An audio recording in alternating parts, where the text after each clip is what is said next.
Kieran, you're the assistant coach for Hustle Men at the Fly 2023. The teams have been announced now. You know your full squad. The place players have just been announced.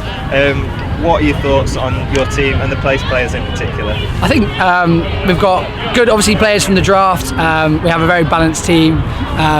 We've got a lot to work with, loads of potential young guys in there. With the place players as well that we've got, some fantastic players in there as well, so they're just going to add to our squad, sort of dynamism that we're going to have. They're going to be able to play sort of both sides of the ball. It's a really attractive team that we've got going, so really excited for that, and hopefully we can just grind it out, work hard and play together. That's all we can really do. And you were at the Fly last year with Swift Women.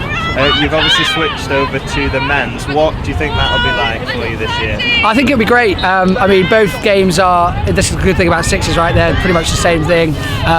And we can learn from the women's game, and the men's can learn from the women's, and the women's can learn from the men's.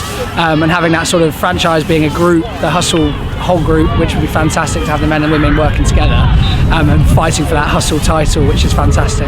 And then working with Sam as well is going to be a great one, just to go forward. So yeah, looking forward to it and seeing how it works. And just finally, having been at the Fly last year, what are you most looking forward to about the Fly this year? There's obviously spectators at the Fly this year. Yeah, I think spectators will be great. It'll add that sort of buzz, and obviously with COVID and everything, it's not been able to happen. But the buzz of spectators, they're all getting up for it. The crowd really can get behind teams, and it's such a fast game. Like, it's a spectator sport, isn't it? And it's fantastic. So really looking forward to that, and also working with the guys.